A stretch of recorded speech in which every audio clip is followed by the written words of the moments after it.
Hey there guys, did you know there is a new PlayStation 5 controller about? So let's talk about all these controllers and let's get into the video. If you guys do enjoy the video, please hit the like button, subscribe as well. Please hit the notifications to be notified when I next upload or go live. There is tons of stuff on my channel of what I do. I mostly do gaming, but also tech reviews. I might do them time to time. But starting off anyway, so we have the PlayStation 1 controller, we have the PlayStation 2, we have the PlayStation 3, the 4, and the 5. And now we have an extra controller for the PlayStation 5. So, starting off, the PS1 controller. This was, not many of you will remember this, but this was one of the best controllers out there at the time. Because it was different from what everyone else was doing. You know, it was just, I can't put in any other words. This is where gaming started off. On this and the Xbox controller, this is where all the controllers have come. So how far they've come in all these years is very, just amazing, to be honest. So next, anyway, we have the PlayStation 2 controller. Now, they changed this in a way that there were better analog sticks. You had the analog button in the middle, which was a big help in some games. Also access cheat menus in some games, and stuff like that. Then they went to the PlayStation 3 controller. Now this was fully wireless. This was when wireless was coming in. The battery wasn't great on this, but it did the job. And it did the job of being stuck from length of your console to wherever you were sitting. I mean, that just struggle right there. And then the cable's breaking on your controller and you had to go and get a new one. This put an end to all of that. All you had to do was replace the cable that came out to charge your controller. So, the DualSense 4, this is where technology became the greatest in controllers. You had the touchpad, you had the share button, you had the options. And at its time, you know, when it came out in, I think it was 2011, 12, I think the PS4 was announced, and it was just absolutely amazing to hear a controller that had a touchpad, it had the rumble features, it had everything in there. So, then we move on to the PlayStation 5 controller. Now, this video is not going to be long at all. It's only going to be probably 10 minutes long. But the PlayStation 5 controller, I've been using this for probably 2 weeks now. And this, compared to the DualSense 4, is just, it doesn't even compare to it. It blows it right out of the water. The adaptive triggers are amazing for some games. Other games, I dread to think that they're not. The Call of Duty on the adaptive triggers, not for me. But then again, it's your choice, whatever you like. Touchpad, amazing. The rumble feature is amazing, absolutely amazing. Every single button feels crystal clear. But then Sony said, right, let's go one step further with this technology.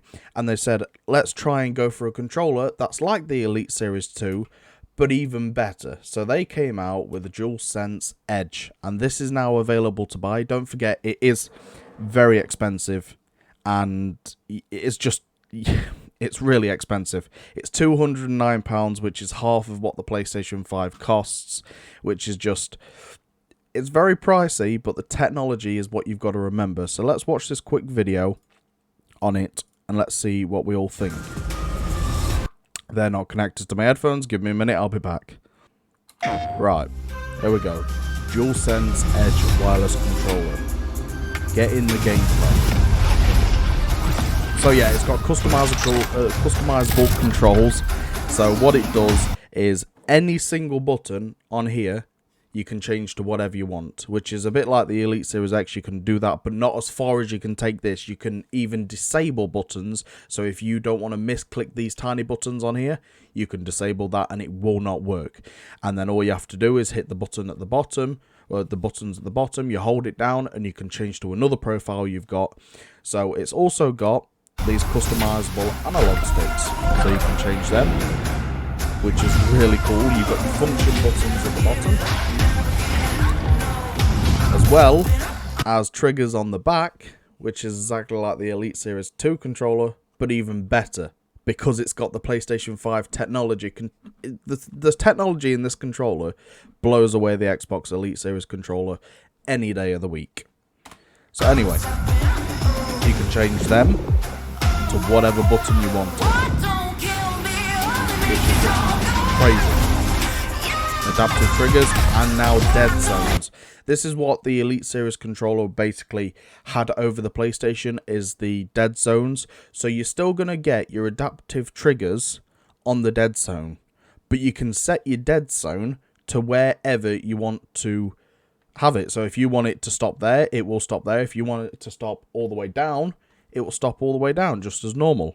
So as it's saying on here, which now PlayStation has implemented, that is amazing. So yeah, it's got stick drift adjustment as well, which is really, really awesome. So yeah, haptic feedback as well, exact same as the PS5 controller. Now this braided controller, lock and unlock. So it's got this little box on the end that keeps it from sagging down and breaking the end of the USB-C port or whatever, which is really, really awesome. Function buttons, here we go.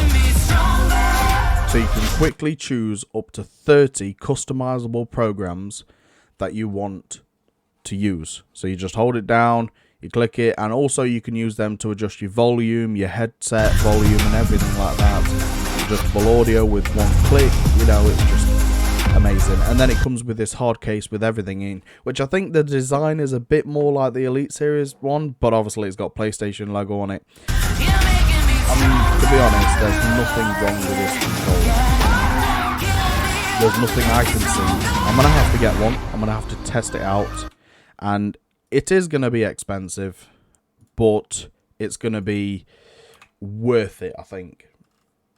So it's just everything in the controller itself. So quick access, profile settings, remappable buttons, adaptive triggers, stick sensitivity, and vibration intensity. So yeah, it's just nothing I can say.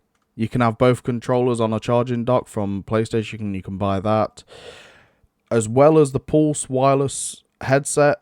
I'm gonna have to get another one of them as well. Well, I'm gonna have to get one. So this is what it comes with: the controller, USB braided cable, 2 standard caps, 2 high drone caps, which is them ones, the low drone caps, which is them ones, and the half, which is the back buttons, and then the levers, and then connected housing, and the carrying case. And that's what you get in there. I mean, yes, it is expensive, and yes, it is half the price of the actual console itself, but for what you're getting, I mean, don't get me wrong, if you have a PlayStation 5 controller, do you really need this? No, you don't really need this new controller. It's just there for the accessibility, as I'd put it. So as people would buy the Elite Series 2 controller, if you want one of them, I'd go for one of these. Just the rumble feature, the haptic feedbacks that the Elite Series 2 controller doesn't have, it makes you more in the game. But if you really don't have the money to spend one, you don't need one. This controller is good enough. And if you can't afford one of these and you break one of these for PS5, don't forget you can always use your PS4 controller on your PS5. So this controller that we've been using for over a decade, you can actually use for your PS5. And it's not as good, obviously, the PS4 controller, but we've been using it so long now, we're all used to it, and it's a good controller, don't get me wrong. There are drawbacks with every controller, as in, you know, when the PS5 controller first came out, dust got into these end caps, and just basically it made them have stick drift a lot. The way to check that, if you didn't know, if you have a look on the end of your controller, anyway, it won't focus on this camera that I'm using, but if you have a look, if it says 1A at the bottom of the number, so right at the bottom you'll see the symbols, and then you'll see 1A. If it has the A at the end, it's the new type of controllers that they've improved on. If it doesn't, it's the old controllers. You might want to think about getting a new controller. Yes, I know these controllers are about £60 to buy, and this one is £209, but like I said, if you're gonna get this controller, you're not just an hour a day gamer. You're sitting there 3-4 hours a day gaming, and you want some flexibility. I mean, because most people who buy controllers with these triggers on the back, they use them 2 or 3 times, they forget about them. They don't really bother with them. This controller, it needs to be purchased by someone who wants to game most of the day, or well, at least 3-4 hours a day, I would reckon. For me to purchase this, it's only because I like the idea of these 2 triggers down here, because that's where my thumbs really sit, and that's just for me. The back triggers I probably won't use. The adaptive where you can set the position of your triggers, probably won't use. But yeah, the function buttons definitely, just to help me get to a quick menu or something like that. But we'll see. We'll see. I might not even get one. I don't even know yet. But yeah, if you guys did enjoy this video, please hit the like button, subscribe as well. It was just a little, heads up about what is coming for PlayStation. And, this is just amazing to see in live, basically, because it's just one of those things about PlayStation. You never underestimate what they can bring out, and we've been asking for a controller like this. We've had to go to Scuff and buy controllers with triggers on the back just to be able to get near the Xbox Elite Series 2 controller. Now, if they bring out another controller, I daren't say that it's going to have all this technology in the Xbox controller, if they're allowed to put it in, obviously. But yeah, this controller right here, new king of controllers, definitely 100% king of controllers. But yeah, thank you guys for watching, take care, and I'll see you in the next one. Bye bye.